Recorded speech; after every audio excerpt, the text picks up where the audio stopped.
This is my world. Let's make it count. I must practice tolerance.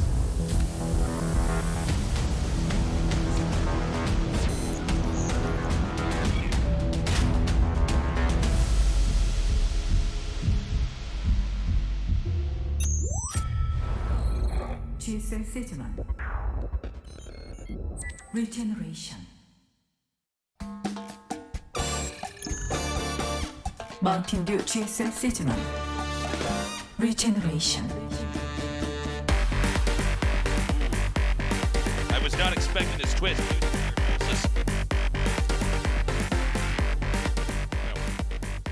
Hello, hello. Hello? Okay, my mic is on now. It's good to be back. All right, there we go. There we are. It's all fixed. Welcome back to the GSL Code S. We've got a very special day today. Our one non-Korean player is playing. I would say so, yeah. It's pretty exciting to have Scarlett back here in Code S. But it's not just Scarlett in this group. The favorite of the tournament, the winner of the last 3 GSL Code S's straight, Maru. Yes, he won all the Code S's last year. He's here to try to do it once more. Very tough group coming in here.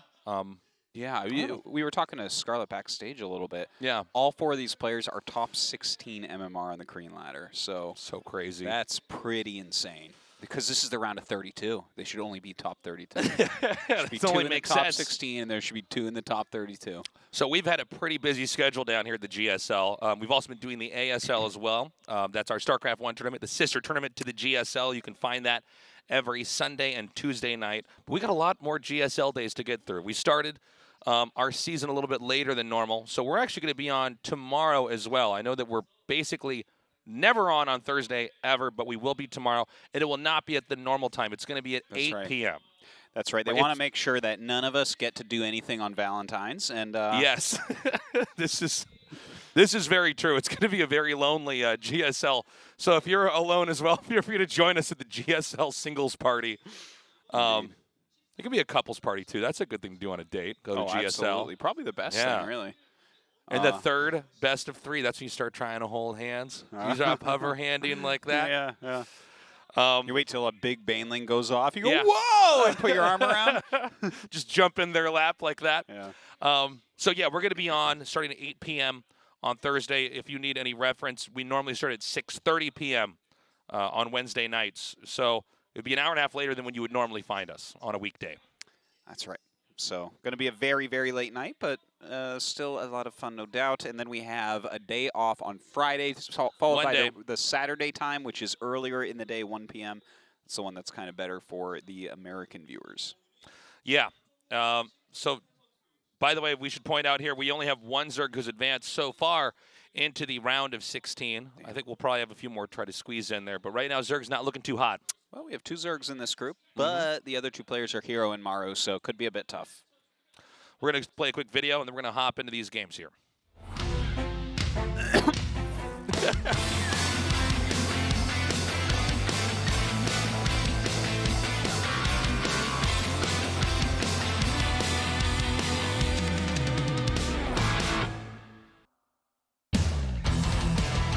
I like your little dying guy cough back there. Yeah. I thought the mic was off. Yeah, me too. You caught my laugh as well. Yeah. Okay, so here is our lineup. Maru, RagnaroK, Scarlett, and Hero. Hero has had a lot of success. He's been one of the best timing build order players ever in StarCraft history, but he had a bumpy year in 2018. He seems to dominate in the Super Tournament specifically, and he is not as strong in Code S. At least that's what we've seen before. I'm sure he's bringing something new here today. I think his style is very, very good for these kind of weekend tournaments, it seems, at least. He can just you can mix up so much and play so many mind games on the spot. Like 2017, he actually looked like the best player in the world until Rogue took over at the end. Like that whole year, basically. But you're right, last year was a bit disappointing for him. He's back here now. He's got his new Chinese team, just like Scarlett has. And, you know, hopefully he's going to be in some good shape here and show us good games because we're his fans. Great games for the fans, yes. Yeah. Maru, basically the guy that has completely revamped how we understand Terran, how we understand proxy specifically. He was showing that really a proxy build is first of all, not even all-in-ish. It's not even necessarily risky. If you know how to hide it correctly and how to disguise what your motives are. Originally in StarCraft, it was if you scouted that there was nothing in the main, you braced for a cheese, and if you fended that off, you probably won. Maru's proxies and style of play has gotten so complicated, and so there's so much ambiguity. Even when you realize you're being proxied, it's not clear what type of proxy it is. He also, if the proxy doesn't work, he seems to be able to very, very calmly navigate the game to a standard game and win from there. So he's been bending and breaking a lot of the rules that we have here for Terran. Yeah, it's been very interesting to watch him kind of shift the metal on his own. RagnaroK here, on the other hand, he's a player that's had some ups and downs for sure. He's had periods where he was a very kind of cheesy player overall, but I think he's a little bit of like a practice horse. Like he's always kind of around. He's always, working hard to get better. And did you call him a practice horse? Yeah, practice horse. Okay. Yeah. Like horses don't really tire easily. Yeah. Unlike Tasteless, who tires after one game. You'd be the opposite of a practice horse. I'm certainly not a practice horse. That much is You'd true. be a practice Redditor. All right, we're going to start this off on Port Alexander. Now, Maru has won every single contest. He's obviously the favorite to get out of this group, but we haven't seen any of these guys play in just a little bit, especially not any major studio event. So maybe RagnaroK's got something up his sleeve. Let's find out. Game run is ready. Maru versus RagnaroK. GSL 세즈먼 Regeneration. 게임이 시작됩니다.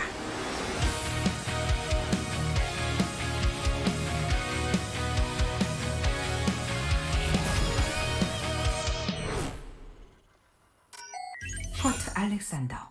게임 준비 완료.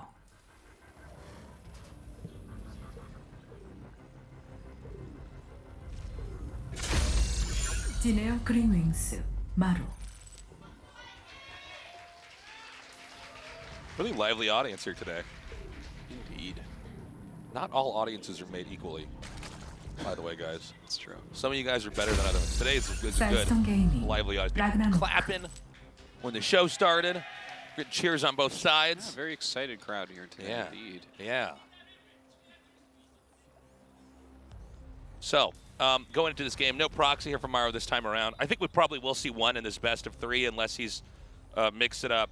We had so much downtime in StarCraft 2. We basically casted BlizzCon and then waited months and months and months, and finally our season's Coda started up. That's sick artwork. That's really good. Yeah, that's really good. It's a Marauder on the left. Yeah, and a Ghost on the right. So we had all this time off, and when you have that much time off, it's a little bit more difficult to get your finger on the pulse of the meta. You don't know exactly what everybody's been doing until we start these tournaments back up. So I think we'll probably still have some proxies here from Maru, but maybe he's going to deliver a different type of Terran here in 2019. He could. I'm actually kind of excited about something related to this. Like Cure, when he had his interview from getting out of his group, was asked about TVP the matchup, and he was saying, yeah, we've kind of had a hard time, but I'm excited for people to see what Maru has figured out, what Maru is doing right now against Protoss. So I'm actually really hoping that we do end up seeing Maru versus Hero tonight, because I would love to see, what this game changer of a player has in that matchup right now. Yeah, no, I would really enjoy to see that match. That would actually be pretty cool. So far everything's looking pretty ordinary here for the Zerg. Zerg's taking a third base. We have that Reaper coming across the map, try to put on a little bit of pressure here. And this is a dance we've seen, hundreds of times over, where basically the Reaper should only be able to kill the Lings. If the Reaper actually kills any drones, it means the Zerg did make a mistake. Yeah, normally it doesn't get too much done. Just kind of the normal dance of the Reaper versus the Lings and the Queen. A little bit of scouting getting done. See if anything bizarre is happening. But nothing out of the ordinary yet. So we've got the starport on the way now. 2 Hellions coming up here as well. So this is a quick expand 1-1-1 build. As we see, our players are teching up. We'll probably have Stim started here in a little bit unless there's going to be some kind of mech play. And from there, we'll wait. Terran's not going to move out on the map until they have Stim and Medivacs, besides the Hellions coming out to poke. Yeah, and those Hellions, of course, going to give a bit of map control over, or keeping his Reaper alive as well. Ah, look at that. Yeah, a couple Widow Mines. Very cool. Yes. He's going to try to come up here now with these Hellions, and that Reaper does get driven away by RagnaroK's Queen. Because we've casted like so many games, Artosis. Yeah. Do you remember which tournament we were at? I'm going to do a little caster trivia with you. Yeah, okay, do it. Which tournament were we at where RagnaroK won? Was it Hong Kong Esports? Hong Kong Esports. You nailed it. Damn. It's just so good. Bring another one at me, Tasis. Here's my trivia to you. Get one trivia question that you know that I don't. Let's do it. Let me get back to you. I'm going to think about something, okay? Okay. Yeah, but RagnaroK, generally speaking, I'm used to seeing this guy as kind of the underdog. He has had success in the past before, though. We've got the Liberators coming out now, along with this tech lab here from Maru. So let's see if this Widowmine drop does anything. Ooh. Already the Ling spots it. Yeah, you don't nice. know that it's necessarily a Widowmine drop, but just seeing the medevac alone is going to be enough that it'll sound the alarms here for RagnaroK. He should be more ready for this. Okay, the drone's being pulled immediately here. Good splits. Okay, well, only gets one so far. Yeah, but I mean, the fact that the Widowmines got away is actually really nice. He's basically still in very good shape here. Stim's on the way. We have the third command center being made now. And I don't know if this is going to do much more. On a map like this, you absolutely can hide your medevac over in that vacant area in the top left, above the dirty water. Well, he can, the dirty water. You don't want to drink the water on this map. No, probably not if you're a human, but maybe that's the natural water for this planet, wherever this is. But yeah, like he can just sit that there and then bring it in, just kind of at a random time later on. Let's see when he does do that. Okay, he's actually redropping now. Okay, this was timed up with the Liberator to hope that the screen would be in the wrong place. Looks like one of the Widowmines is taken out. Meanwhile, these Hellions coming in here, and this might be where the majority of the damage is going to come in with this attack. The drones are being looped around. Right now, not that many workers killed here. Great defense here so far by RagnaroK. Look at that. Loses like one drone through this whole harass. Yeah, when you consider that there was actually 3 locations, literally one attack for each base, one in the main with the drop, the Liberator, the one that's going to trigger the attack there. That came in and really didn't do much of anything. I think he killed one Queen. Yeah, it looks like that was the Queen that was killed. Yeah, a few Lings as well, and that's it. The fact that he did not get any drones means RagnaroK is in really good shape. And whenever you watch a game like this, if you see them continuously trying to drop and harass and they're not killing workers and they're losing stuff, I mean, this is the double-edged sword that is drop-style play, is you're going to start to lose more and more units here and there. Well, that much harassment for that little damage is definitely not what you're looking for. But, you know, Maru always just kind of marches forward. I remember we were talking about this last year, and how if Maru is ahead of you, the game is over. If he's even to you, he's ahead. And if he's behind, it's even.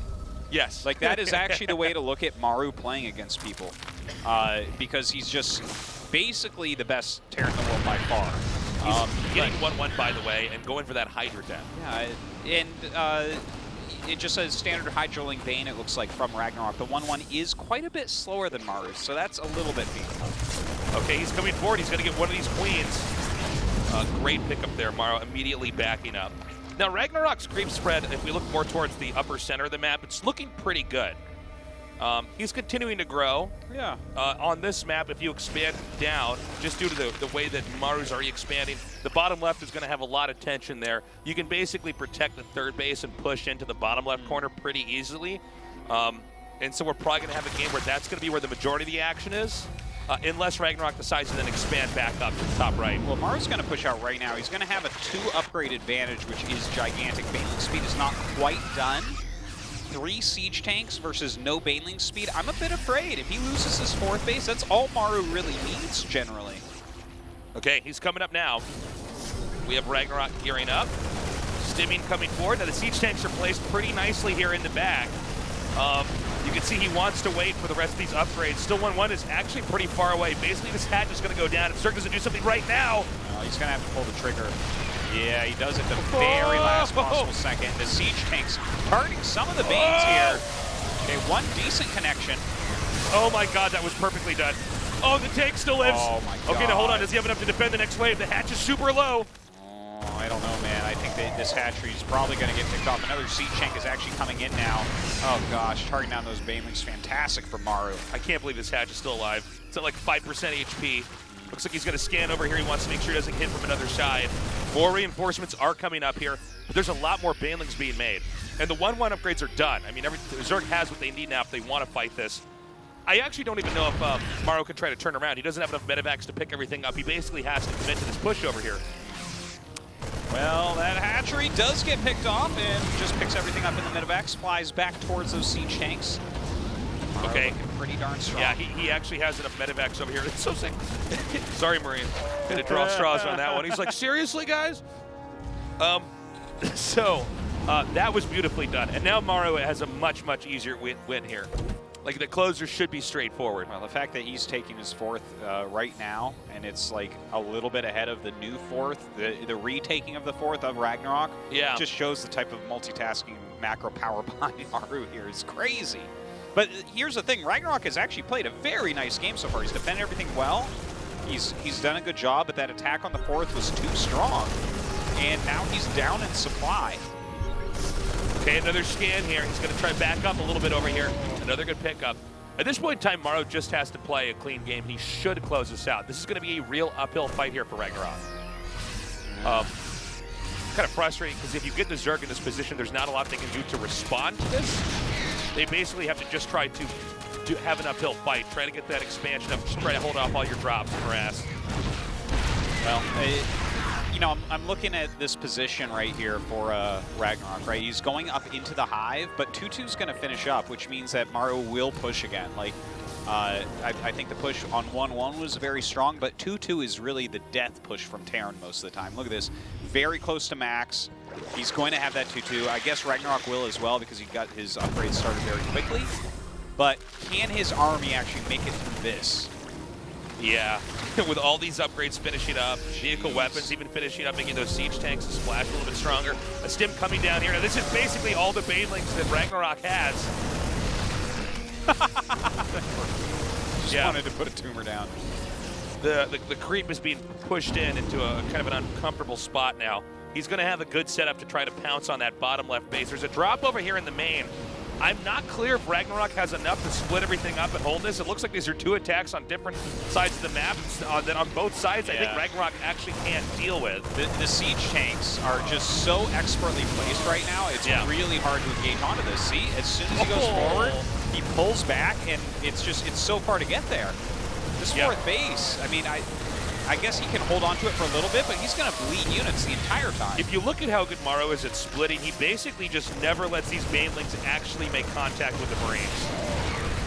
And every time Zerg, in this kind of game of footsies that we're seeing here, every time Zerg steps forward, they're eating all these shots from the siege tanks. I mean, they're getting softer and softer. I think this is actually just the beginning of the end here. I mean, I don't see RagnaroK holding this. Am I wrong? No. There's so many tanks. You're certainly right about that. 3 more tanks coming in here. It's still a giant army from RagnaroK as well, so, I mean, maybe some sort of flank or something, but just even those 2 medevacs, look at that, keeping a bunch of the units out. Oh, a couple of blinding clouds actually going down. Hold on, maybe he can break through this. Yeah, it looks like he might have enough. There's just barely enough banelings to finally meet up with the rest of that army there. I gotta say, really nicely done by RagnaroK. Had those blinding clouds not been there, there would have been way too much damage from the siege tanks just showering down on the army. The banelings would have never connected, but RagnaroK actually held out, and that was the kind of play that RagnaroK basically needed, and it looks like now he's actually back in this game. They're even in supplies. Maru could, if he wanted to, would even take 1 more base. He's still in pretty good shape, but I think that was the kind of play we needed to see from RagnaroK. The game's going to go on now. Yeah. I don't know if it's going to be a fact here, but we should point out that I mean, it's harder for Terrans to try to, like, let's say, take the top right here or the bottom left on this map in these spots. Terran kind of get a quadrant of the map, and then eventually they'll run out of money if they don't finish the game. Well, you say that, but this is Maru, and he plays by a different set of rules. Yeah, that is true. He'll probably just take every base like a Zerg player. Generally speaking, that's what you want to look for. And so Zerg is trying to do more of a survival game and outlast the Terran, but already another push is coming out here. Well, Maru actually started producing quite a few Marauders into his army and just scanned the Greater Spire a moment ago. So he started Viking production, but there might be a chance here for RagnaroK to break another army if he can get those Broodlords actually out. He is morphing a couple right now. Yeah, they're already over there. There's actually, I think, 3 of them with this army right now, making it hard to gain control of the ground here. 3 is, it's not a ton, but it does push him back for the time being. We saw some, wow, really great parasitic bomb over there on the medevacs. Some of the medevacs getting very, very low. If you can start picking off medevacs in a situation like this where they want to build Vikings, it's just more power to you. Okay. The Broodlords are pushing out here. He's going to pick up. Nicely done. Maru just, there's nothing he can't do. Yeah. He's just, it's wild. So this is where the game could seesaw. Yeah. RagnaroK fended off the push, and because of the nature of this map, there's a lot of friction at the bottom. And so we have a push that's going to come through over here. And this is actually a moment where RagnaroK could win this game. He's harpooned the Vikings, which are the only real counter here to the Broodlords. And the Broodlords are on high ground as well, making it just harder for the ground army to actually get a good engage with them. Yeah, there's not really enough Vikings to clear them quickly, so definitely getting a few good connects. The siege tanks are kind of mowing through all the Hydras, Lings, and Banes coming down, so it looks like he loses most of his ground army. I don't think he should have gone down the ramp with that ground army. I think that's where the mistake was made here. I appreciate that he tried to pounce when the Viking count was still very low. Yeah. But I guess maybe his ground army going down was pretty darn inefficient. Maru's really controlling this so well here on the ground with these Marauders to get in the way of the Banelings. Yeah. I think even though RagnaroK actually put up a hell of a fight, it looks like this is not a recoverable spot, right? I mean, look at the momentum that Maru has now. Hold on, though, because there's a tech switch coming up right this second from RagnaroK. He's actually adding some Ultras, and he's got 3-3. So, you know, when you have too much supply in Vikings and things, maybe that can make a difference, but hell, that is a lot of Marauders and tanks. Yeah, I don't know about this. This might just be too much. There's no way for RagnaroK to get on his feet right at this point in time. The supply's already just too low. Maru's just continuing to grow. I think that this push just basically heads up north and kills off everything that Zerg has. And I actually think we're at the point in time where RagnaroK is actually digesting the loss of game one rather than trying to actually come back and win this in any way, because it's just not what he can come back from. Gonna try to push forward here. Does have that Ultra, has that Manor Swarm Host. Yeah. Never really sure why Terrans always get exactly one Swarm Host. So that the fight kind of looks like it's the back of the box in the game. It's like, oh yeah, there's one Swarm Host here. Free to play now, bro. No more boxes. Yeah, that's true. One carrier flying over the army, you know. GG. Well, Maru, of course, looking like the god that he is. Yeah. But I gotta hand it to RagnaroK. He looked strong there. He played a nice game. So Maru takes game one. RagnaroK did hold his own, though. Say what? He brought the towel up to the side of his head. Just wonder why. It's like, he's doing it. He's wiping the blood. Gumiho's spirit's in there. He's wiping the blood that's coming out of his ear after that loss. His brain is melting from the game. He's like, oh my god, how can anyone be that good at Terran? Yeah, even the moment that it looked like RagnaroK was starting to do something and come back, Maru so gracefully controlled everything.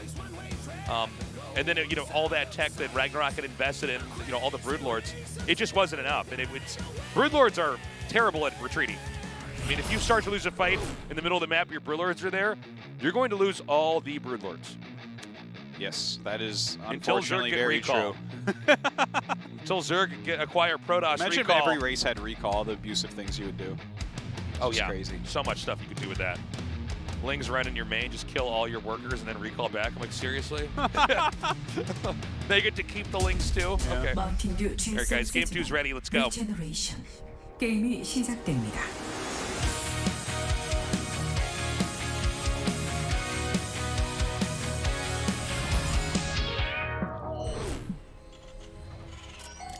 사이버 포레스트.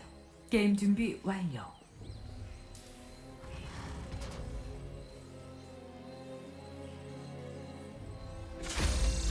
지네어 그린윙스 마루. Just looking in top form. Some scary play in game one.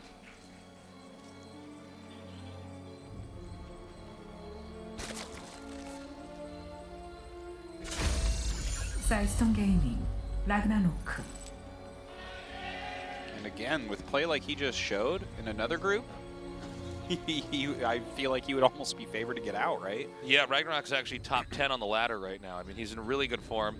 He did have a close match there against Maru. It's just Maru's so strong. Well, Maru is just absurd in his power. And, I mean, remember when he was a little kid and he wasn't that good? Oh, yeah. He was just like another Terran? Yeah.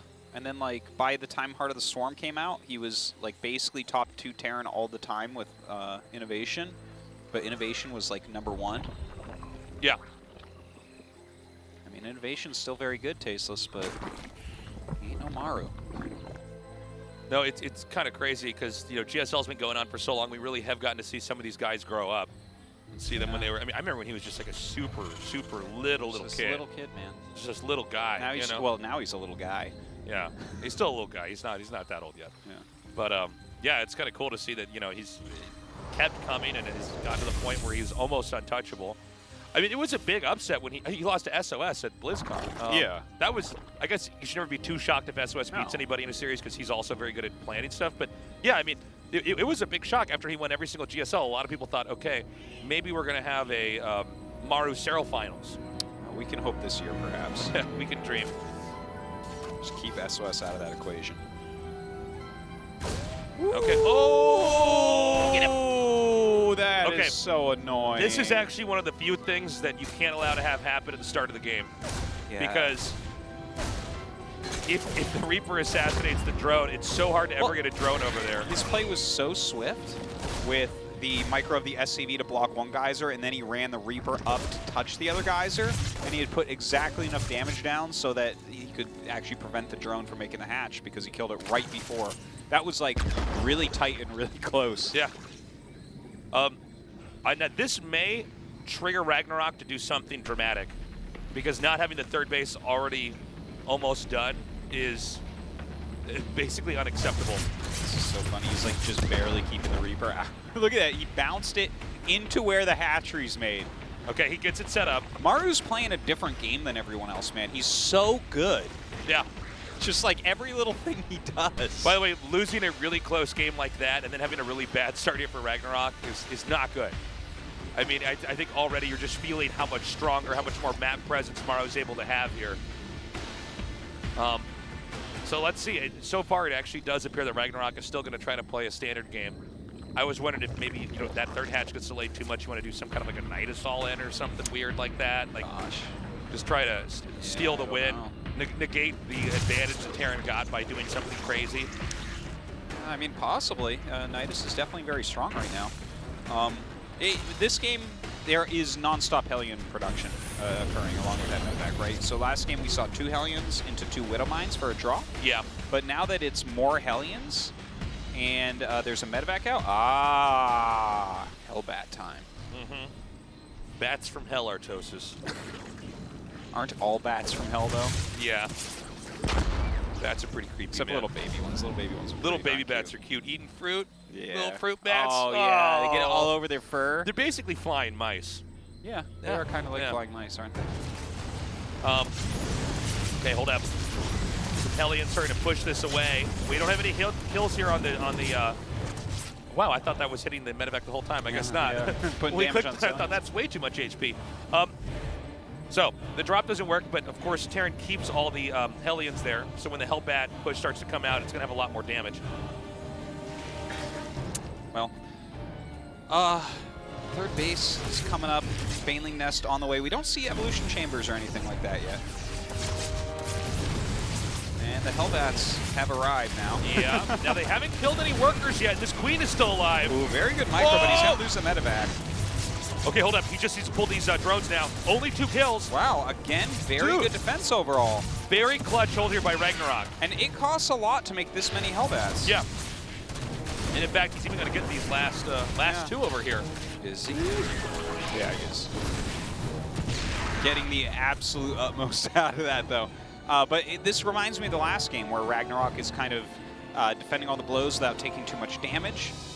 It was a little bit more of an investment this time from Maru.